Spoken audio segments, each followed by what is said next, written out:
Hello friends, मैं आपका अपने चैनल मनीष आर्य स्टडी में स्वागत करता हूं। फ्रेंड्स, आज की इस वीडियो में हम जानने वाले क्लास 9th कक्षा 9वीं एमपी बोर्ड में अभी जो है आपकी 19 सितंबर 2022 से त्रैमासिक परीक्षा होने वाली। तो उसी की तैयारी के लिए हिंदी क्षितिज भाग 1 हिंदी की जो आपकी पाठ्य पुस्तक है कक्षा 9वीं एमपी बोर्ड क्षितिज भाग 1। तो फ्रेंड्स, इसी का जो आपका चैप्टर 9 साखियाँ एवं शब्द इस अध्याय के हम वेरी मोस्ट इंपोर्टेंट क्वेश्चन जानने वाले थे इस वीडियो में। तो इस वीडियो को अंत तक जरूर देखें। और हाँ फ्रेंड्स, आज की इस वीडियो में हम आपको वो जो पीडीएफ है वो भी दिखाएंगे फ्रेंड्स, जो आपका त्रैमासिक परीक्षा का सिलेबस है।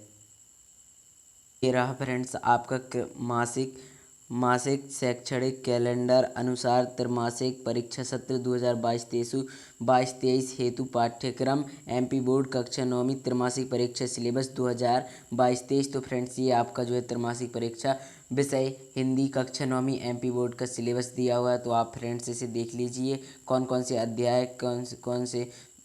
पूछे जाने हैं हिंदी से आपकी त्रैमासिक परीक्षा में। तो चलिए फ्रेंड्स, मैंने टाइम वेस्ट किया, अपनी इस वीडियो को स्टार्ट करते हैं और आपका स्वागत है सुपर फास्ट वीडियो में। तो फ्रेंड्स, यहाँ पर हम जानने वाले क्लास 9th कक्षा 9वीं क्षितिज भाग 1 हिंदी चैप्टर 9 साखियाँ एवं शब्द वेरी मोस्ट इंपोर्टेंट क्वेश्चन। तो फ्रेंड्स, यहाँ पर हमारा फर्स्ट क्वेश्चन पहला प्रश्न दिया हुआ है, मानसरोवर से कवि का क्या आशय है। जी हाँ फ्रेंड्स, यहाँ पर हमको वेरी मोस्ट इंपोर्टेंट क्वेश्चन दिया गया है, मानसरोवर से कवि का क्या आशय है। तो फ्रेंड्स, इसका उत्तर होगा मानसरोवर से कवि आशय हृदय रूपी तालाब से है, जो हमारे मन में स्थित है। मानसरोवर से कवि का आशय हृदय रूपी तालाब से है, जो हमारे मन में स्थित है। नेक्स्ट क्वेश्चन, अगला प्रश्न क्वेश्चन नंबर 2, कवि ने सच्चे प्रेमी की क्या कसौटी बताई है। जी हाँ फ्रेंड्स, यहाँ पर हमको क्वेश्चन पूछा गया है, कवि ने सच्चे प्रेमी की क्या कसौटी बताई है। तो फ्रेंड्स, ये वेरी मोस्ट इंपोर्टेंट क्वेश्चन, इसका उत्तर होगा सच्चे प्रेम से कवि का तात्पर्य भक्त की ईश्वर के प्रति सच्ची भक्ति से है। एक भक्त की कसौटी उसकी भक्ति है, अर्थात ईश्वर की प्राप्ति ही भक्त की सफलता है। जी हाँ फ्रेंड्स, सच्चे प्रेम से कवि का तात्पर्य भक्त की ईश्वर के प्रति सच्ची भक्ति से है। एक भक्त की कसौटी उसकी भक्ति है, अर्थात ईश्वर की प्राप्ति ही भक्त की सफलता है। नेक्स्ट क्वेश्चन, अगला प्रश्न क्वेश्चन नंबर 3, यहाँ पर हमारा दिया हुआ क्वेश्चन क्रमांक 3 है, तीसरे दोहे में कवि ने किस प्रकार के ज्ञान को महत्व दिया हुआ है। तीसरे दोहे में कवि ने किस प्रकार के ज्ञान को महत्व दिया है। तो फ्रेंड्स, इसका उत्तर होगा कवि ने यहाँ तीसरे दोहे में सहज ज्ञान को महत्व दिया है। जी हाँ फ्रेंड्स, कवि ने यहाँ तीसरे दोहे में जो है सहज ज्ञान को महत्व दिया है। वह ज्ञान जो सहजता से सुलभ हो, हमें उसी ज्ञान की साधना करनी चाहिए। जी हाँ फ्रेंड्स, कवि ने यहाँ सहज ज्ञान को महत्व दिया है। वह ज्ञान जो सहजता से सुलभ हो, हमें उसी ज्ञान की साधना करनी चाहिए। नेक्स्ट क्वेश्चन है, अगला प्रश्न क्वेश्चन नंबर 4, यहाँ पर दिया हुआ है, इस संसार में सच्चा संत कौन कहलाता है। जी हाँ friends, very most important question है, बार बार पूछे जाने वाला क्वेश्चन है, इस संसार में सच्चा संत कौन कहलाता है। तो इसका उत्तर होगा, जो भक्त निष्पक्ष भाव से ईश्वर की आराधना करता है, संसार में वही सच्चा संत कहलाता है। जी हाँ फ्रेंड्स, जो भक्त निष्पक्ष भाव से ईश्वर की आराधना करता है, संसार में वही सच्चा संत कहलाता है।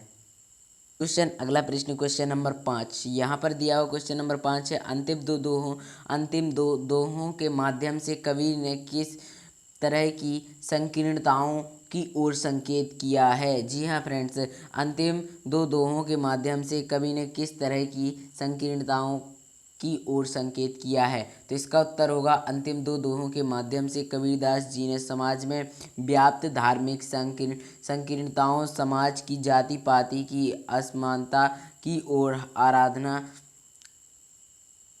की ओर हमारा ध्यान आकर्षित करने की चेष्टा की है। जी हाँ फ्रेंड्स, इसका उत्तर होगा, अंतिम दो दोहों के माध्यम से कबीरदास जी ने समाज में व्याप्त धार्मिक संकीर्णताओं, समाज की जाति पाति की असमानता की ओर हमारा ध्यान आकर्षित करने की चेष्टा की है। नेक्स्ट क्वेश्चन नंबर 6, यहाँ पर दिया हुआ, किसी भी व्यक्ति की पहचान उसके कुल से होती है या उसके कर्मों से। तर्क सहित उत्तर दीजिए। तो फ्रेंड्स, इसका उत्तर होगा, व्यक्ति के व्यक्तित्व का निर्धारण उसकी जाति या धर्म से ना होकर उसके कर्मों के आधार पर होती है। कबीर ने स्वर्ण कलश और सुरा शराब के माध्यम से अपनी बात स्पष्ट की है। जी हाँ फ्रेंड्स, व्यक्ति के व्यक्तित्व का निर्धारण उसकी जाति या धर्म से ना होकर उसके कर्मों के आधार पर होती है। कबीर ने स्वर्ण कलश और सुरा शराब के माध्यम से अपनी बात स्पष्ट की है।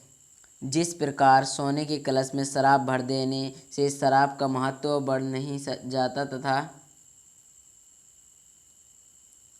तथा उसकी प्रकृति नहीं बदलती, उसी प्रकार श्रेष्ठ कुल में जन्म लेने मात्र से किसी भी व्यक्ति का गुण निर्धारित नहीं किया जा सकता। मनुष्य के गुणों की पहचान उनके कर्म से होती है। जी हाँ फ्रेंड्स, मनुष्य के गुणों की पहचान उनके कर्म से होती है। अपने कर्म के माध्यम से ही हम समाज में प्रतिष्ठित होते हैं। कुल तथा जाति द्वारा प्राप्त प्रतिष्ठा अस्थायी होती है। नेक्स्ट क्वेश्चन, अगला प्रश्न क्वेश्चन नंबर 7 है, काव्य सौंदर्य स्पष्ट कीजिए। हस्ती चढ़िए ज्ञान को सहज दुलीचा डारी, स्वान रूप संसार है भूखन दे झकमारी। इसका उत्तर होगा, प्रस्तुत दोहे में कबीरदास जी ने ज्ञान को हाथी की उपमा तथा लोगों की प्रतिक्रिया को श्वान कुत्ते का भौंकना कहा है। ये यहाँ पर दिया हुआ है। यहाँ रूपक अलंकार का प्रयोग किया गया है, दोहा छंद का प्रयोग किया गया है, यहाँ सदुक्कड़ी भाषा का प्रयोग किया गया है, यहाँ शास्त्रीय ज्ञान का विरोध किया गया है तथा सहज ज्ञान को महत्व दिया गया है। अगला प्रश्न क्वेश्चन नंबर 8 दिया हुआ है, मनुष्य ईश्वर को कहाँ कहाँ ढूंढता फिरता है।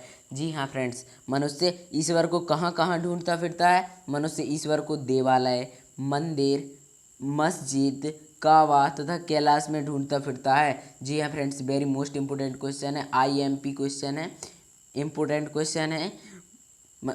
मनुष्य ईश्वर को कहाँ कहाँ ढूंढता फिरता है, तो मनुष्य ईश्वर को देवालय मतलब मंदिर, मस्जिद, काबा तथा कैलाश में ढूंढता फिरता है। नेक्स्ट क्वेश्चन है, अगला प्रश्न क्वेश्चन नंबर 9, कबीर ने ईश्वर प्राप्ति के लिए किन प्रचलित विश्वासों का खंडन किया है। इसका उत्तर होगा फ्रेंड्स, कबीर ने समाज द्वारा ईश्वर प्राप्ति के लिए किए गए प्रयत्नों का खंडन किया है। वे इस प्रकार हैं। पहला दिया हुआ है हमारा, कबीरदास जी के अनुसार ईश्वर की प्राप्ति मंदिर या मस्जिद में जाकर नहीं होती। ईश्वर प्राप्ति के लिए कठिन साधना की आवश्यकता नहीं है। कबीर ने मूर्ति पूजा जैसे बाह्य आडंबर का खंडन किया है। कबीर ईश्वर को निराकार ब्रह्म मानते थे। कबीर ने ईश्वर की प्राप्ति के लिए योग वैराग्य संन्यास जीवन का विरोध किया है। नेक्स्ट क्वेश्चन है, अगला प्रश्न क्वेश्चन नंबर 10 यहाँ पर दिया हुआ है, कबीर ने ईश्वर को सब श्वासों की श्वास में क्यों कहा है। कबीर ने ईश्वर को सब श्वासों की श्वास में क्यों कहा है। तो फ्रेंड्स, इसका उत्तर होगा, सब श्वासों की श्वास में से कवि का तात्पर्य यह है कि ईश्वर कण कण में व्याप्त है, सभी मनुष्यों के अंदर है। जब तक मनुष्य की सांस जीवन है तब तक ईश्वर उनकी आत्मा में है। जी हाँ फ्रेंड्स, कबीर ने ईश्वर को सब श्वासों की श्वास में क्यों कहा है। इसका उत्तर होगा, सब श्वासों की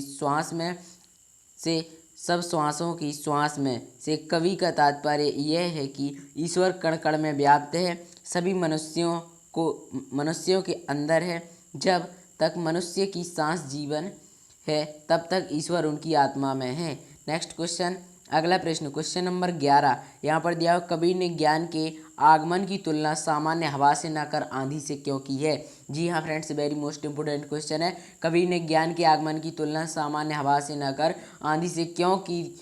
तो फ्रेंड्स, इसका उत्तर होगा, कबीर ने ज्ञान के आगमन की तुलना सामान्य हवा से न कर आंधी से की, क्योंकि सामान्य हवा में स्थिति परिवर्तन की क्षमता नहीं होती, परंतु हवा तीव्र गति से आंधी के रूप में जब चलती है तो स्थिति बदल जाती है। आंधी में वो क्षमता होती है कि वो सब कुछ उड़ा सके। ज्ञान में भी प्रबल शक्ति होती है जिससे वह मनुष्य के अंदर व्याप्त अज्ञानता के अंधकार को दूर कर देती है। जी हाँ फ्रेंड्स, ये वेरी मोस्ट इम्पोर्टेंट क्वेश्चन था और इसका उत्तर ये दिया हुआ है।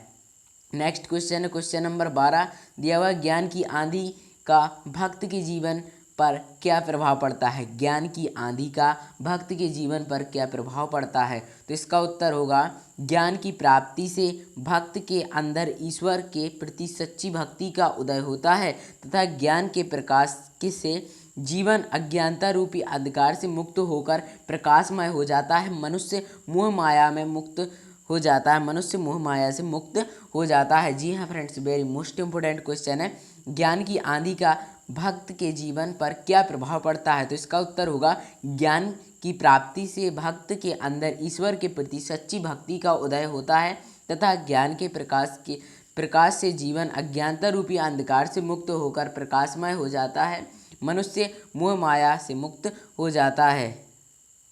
तो फ्रेंड्स, अगर ये वीडियो पसंद आया तो इस वीडियो को लाइक करें और अपने फ्रेंड्स के साथ शेयर करें। ऐसे वीडियो पाने के लिए हमारे चैनल मनीष आर्य स्टडी को सब्सक्राइब करें। Thanks for watching video. जय हिंद, वंदे मातरम।